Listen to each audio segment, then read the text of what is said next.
Maarifa Hub. Habari mtazamaji wa Informative TV na karibu sana kama ilivyoada. Ni kipindi cha Maarifa Hub. Ndani ya kipindi hiki utaweza kufahamu na kupata elimu kuhusiana na mambo mbalimbali. Hapa utapata elimu kuhusiana na afya, lakini pia utapata elimu kuhusiana na mazingira, lakini pia utapata elimu kuhusiana na elimu yenyewe. Na leo katika kipindi hiki cha Maarifa Hub niko na afisa utalii kutoka halmashauri ya jiji la Dar es Salaam. Tuko na Mr. Joshua Muhogolo ambaye yeye leo atatuambia ndani ya halmashauri ya jiji kuna vivutio gani, lakini kikubwa zaidi ni tunaangaza utalii katika halmashauri ya jiji la Dar es Salaam. Mimi naitwa Mwanahamisi Simai. Kama kawaida nyuma kamera niko na Amri Lopatu katika kukuletea elimu hii katika kipindi hiki cha Maarifa Hub. Haya ni maarifa na elimu. Na moja kwa moja ni kukaribishe Mr. Muhogolo katika kipindi hiki cha Maarifa Hub kupitia Informative TV. Karibu sana. Nashukuru sana. Tungependa kufahamu majina yako kwa ukamilifu kwanza. Mimi naitwa Joshua Muhogolo. Nafanya kazi ya halmashauri ya jiji la Dar es Salaam nikiwa kama afisa utalii wa halmashauri ya jiji. Asante sana. Leo tumekualika katika kipindi hiki ili tuweze kufahamu mengi kuhusiana na utalii katika halmashauri ya jiji la Dar es Salaam. Tuna vitu vingi ambavyo tunapenda tuweze kujifunza, kusikia kutoka kwako, kwa sababu wengi wanatamani kuweza kufahamu kuna vivutio gani katika halmashauri ya jiji la Dar es Salaam. Lakini kabla ya kwenda huko, tungependa kufahamu tunavyozungumzia halmashauri ya jiji la Dar es Salaam, tunazungumzia halmashauri ni nini? Halmashauri inajumlisha nini? Halmashauri, yani tungependa kupata elimu kuanzia hapo. Asante. Tunaposema halmashauri ya jiji la Dar es Salaam kwa ufupi tunamaanisha wilaya ya Ilala, kwa maana kwamba sisi halmashauri ya jiji la Dar es Salaam tunafanya kazi katika mipaka ya halmashauri ya wilaya ya Ilala. Ile ndio mipaka yetu ya kazi. Okay. Ndio. Na sio kama vile ilivyokuwa inajulikana labda tunapozungumza halmashauri ya jiji tuko tunafahamu Ilala, Kinondoni, Temeke, Kigamboni, Ubungo, yote hiyo. Kwa hiyo sasa hivi ni Ilala peke yake. Ni Ilala peke yake. Kwa hiyo sasa mtazamaji wa Informative TV utapata kufahamu kuhusiana na utalii ndani ya halmashauri ya jiji la Dar es Salaam, lakini Ilala. Asante. Mimi nikushukuru kwa elimu hiyo.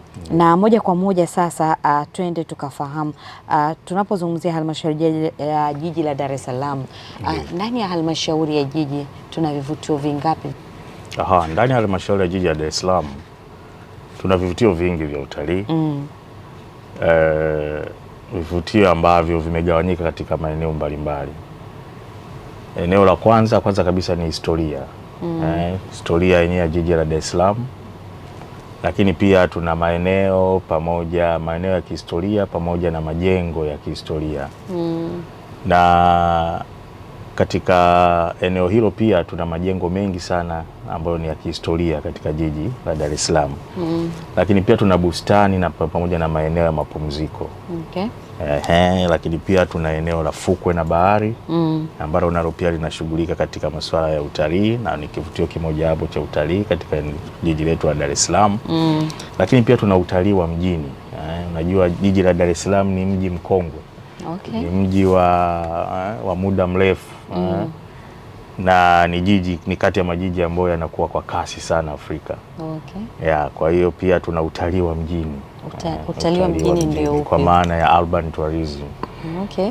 Kuna kutembelea maeneo mbalimbali ya mjini, kwa mfano masoko, tuna maduka mbalimbali ya vito na maeneo mengine ya starehe, casinos, na vitu vingine kama hivyo. Kwa huo ni utalii wa mjini. Utalii wa mjini. Ikiwemo kasino, maduka haya ya vito, masonara hizo. Lakini pia na pamoja na masoko. Okay. Asante. Halmashauri ya jiji labda ina vivutio gani ambavyo hivi tunaweza tukavisema ni vivutio vya kipekee ndani ya halmashauri? Kama nilivyosema, vivutio vya kipekee kwa jiji letu la Dar es Salaam ambavyo huwa tunapokea wageni wengi ni majengo ya kihistoria. Ya majengo ya kihistoria ndio kivutio ambacho wageni wengi wanapenda kutembelea, lakini pia naweza nikaongezea kivutio kingine, tuna bustani ya mimea kwa maana botanical garden. Hii nayo pia inatembelewa na wageni wengi sana. Ya, na ilianza tangu kipindi cha ukoloni wa Wajerumani. Ya, ilikuwa ni eneo ambalo wakoloni wa Kijerumani walilitumia kama sehemu ya kufanya majaribio ya mimea mbalimbali. Mfano wa mimea hiyo ni mojawapo ni kahawa. Lile ndio eneo ambalo kahawa iliingia nchini kwa mara ya kwanza na ikafanyiwa majaribio, na baada ya hapo ndio ikasambazwa maeneo mengine kwa ajili ya kuanzisha kile kilimo cha biashara. Ndio. Ni wageni wanaotoka sehemu gani? Labda wageni ambao wanakuja kutembelea Botanical Garden ni wageni ambao wanatoka nchi gani? Ambao kwa wingi wanafika hapa Tanzania na kuja hapa katika bustani ya Botanical? Ya, wageni wanaofika sana pale kwenye bustani ya mimea Botanical Garden ni kutoka Ujerumani. Kwa sababu kama nilivyosema, bustani hiyo ilianzishwa na Wajerumani. Kwa hiyo kulikuwa kuna wanasayansi wanaoshughulika na masuala ya mimea, mabotanist, walikuwa pale. Kwa hiyo vizazi na vizazi vimeendelea kurithishana juu ya uzuri wa ile bustani, na wageni wengi sana wanafika kutoka Ujerumani, lakini wakifika pia sio wanananii tu kufika na kutembelea lile eneo, lakini pia huwa wanafanya shughuli mbalimbali kwenye lile eneo. Kwa mfano huwa birthday zao wengine wanaamua waje wafanyie hapa kwenye eneo hilo la Botanical Garden. Lakini pia tumewahi kupata wale ambao wanakuja kufanya engagements, wengine kuvalishana pete, kuchumbiana. Yes, hapo Botanical Garden, na matukio mengi yanafanyika hapo. Ndio.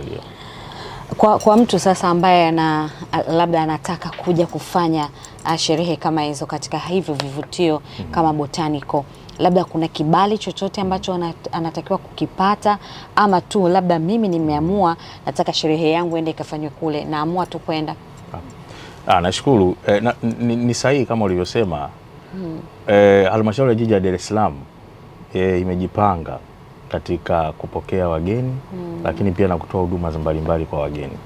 Mojawapo ikiwa ni hiyo ambayo umeitaja, kwamba Halmashauri ya Jiji la Dar es Salaam tumeshaandaa vibali maalum vya kufanya hizo sherehe ndogo ndogo kama hizo birthday, engagements, mahafali na nini na shughuli zingine kwenye maeneo haya vivutio vya utalii. Na kati ya kama eneo moja hapo ndio hilo la Botanical Garden, lakini pia tuna maeneo mengine mengi. Kwa mfano hivi sasa hata eneo letu la ukumbi wa Karimjee tumeliboresha yale mazingira ya nje, na sasa sherehe ndogo ndogo zinaweza zikafanyika, lakini pia pamoja na vikao. Kama watu mnataka mkae, vikao vile vya kifamilia, vikao vile vya maandalizi ya harusi vinafanyika kwenye maeneo kama.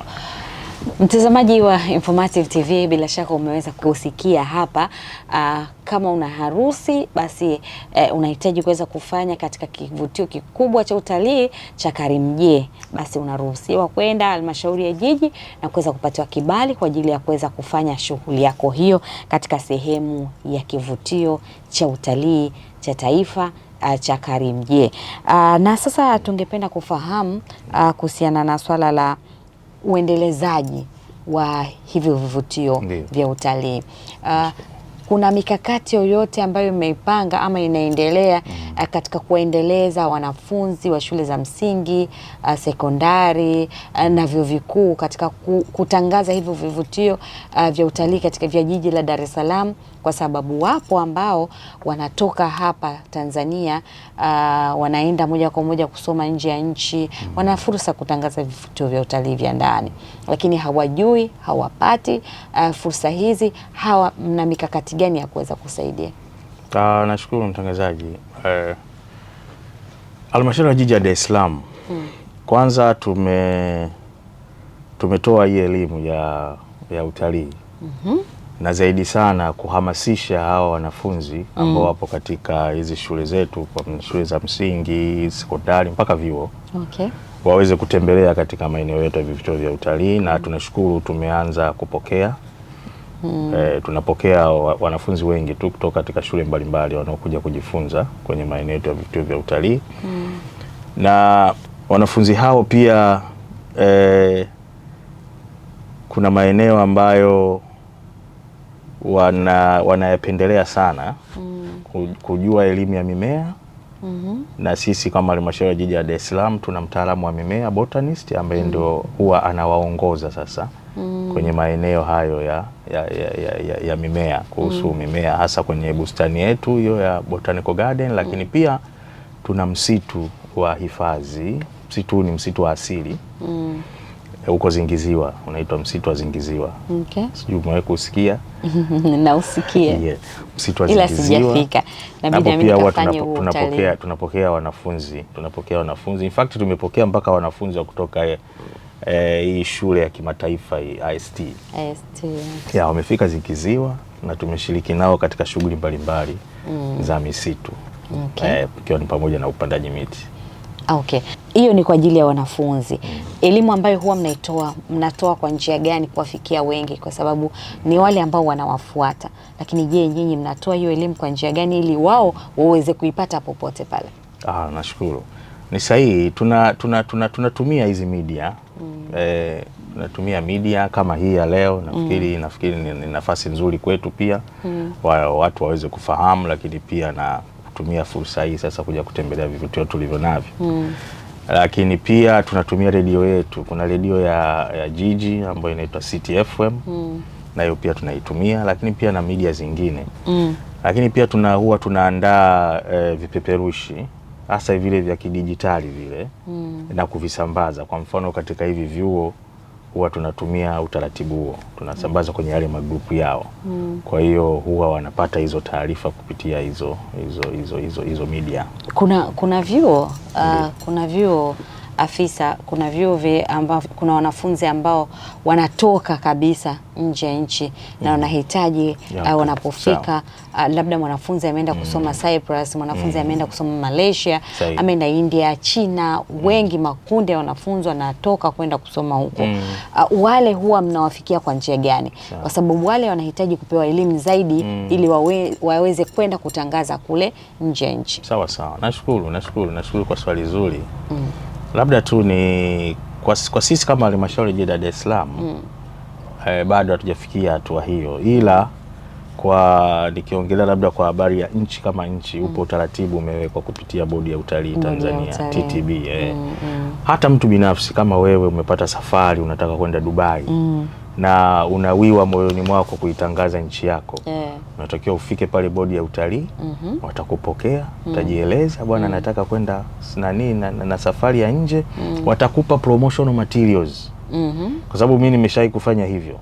Tumewahi kupata safari ya kwenda nchini Ghana na tulienda TTB na wakatupa promotional materials ambazo tulienda kuwakabidhi wenzetu kwenye nchini Ghana. Lakini kwa hiyo mimi naomba sisi bado hatujafikia hatua hiyo. Mimi niombe labda hao wanafunzi ambao wanasafiri kwenda nje ya nchi wawe wanawasiliana na Bodi ya Utalii. Kwa wale ambao sasa wanawiwa kutangaza nchi yao, maana sio wengine wanaingia na kutoka. Lakini tusitangaze. Ni vizuri kutangaza, kutangaza. Na mimi nitoe wito tu kwamba pale kama nilivyosema, Bodi ya Utalii wana kitengo kabisa cha kupokea, na pale unakuta promotional materials zimeshaandaliwa. Na siku hizi wanatumia sana barcode, kwa hiyo hawakupi mzigo mzito. Labda watu wengine wanaweza kusema unaweza ukaenda pale ukapewa mzigo tena mzito. Hapana.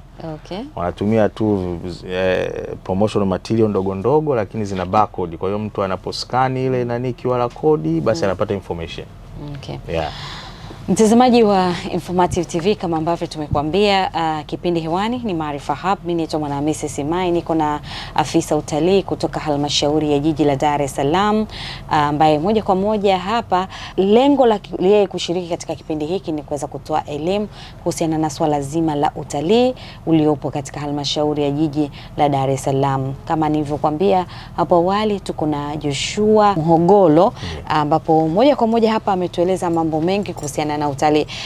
Tunaweza kidogo ukatuambia una vivutio 1, 2, 3 at least tukapata idadi ya vile vivutio kamili.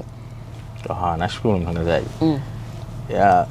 Kupata vivutio, idadi ya vivutio kamili Kwa uchache tukafahamu, labda anayetuangalia sasa hivi tuseme takriban tuna vivutio vingapi? Tuseme tu takriban mpaka sasa vivutio ambavyo tayari tumeshavitambua tuna vivutio zaidi ya 60, na labda nikutolee mfano sasa. Ninaposema hivyo ni kwamba kwa nini sisi tuliviweka kwenye makundi? Sababu moja hapo ndio hiyo. Kwa mfano ukigusia tu majengo ya kihistoria, majengo tu ya kihistoria ambayo yametambuliwa na Wizara ya Maliasili na Utalii kama ni majengo ya kihistoria ni mengi, yako zaidi ya 25. Okay. Na sasa hivi nafikiri Wizara ya Maliasili na Utalii walikuwa wana mpango wa kuyawekea alama. Kwa hiyo baadaye hamtakuwa mnapata tabu, majengo haya mtayatambua hata kama unatembea tu unajua kumbe hili ni jengo limehifadhiwa. Labda ungetutajia yale ambayo yanajulikana, kwa mfano kama ilivyo watu wanajua Old Boma, lakini hapo mengine. Yes. Kama nilivyosema kwamba utalii ambao tutapokea wageni wengi kwa jiji la Dar es Salaam ndio utalii wa majengo ya kihistoria.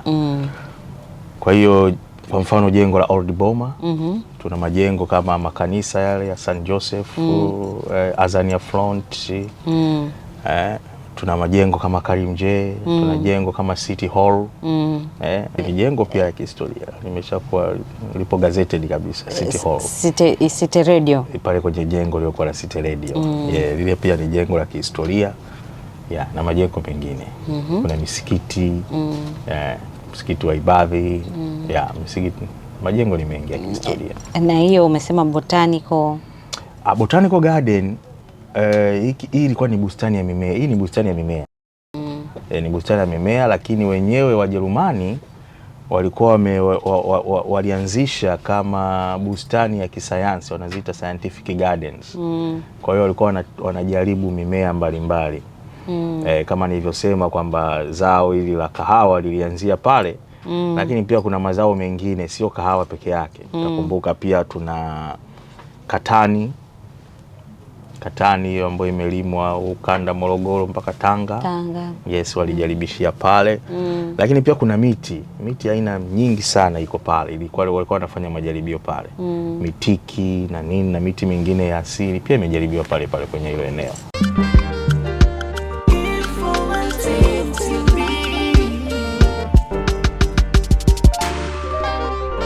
Informative TV. We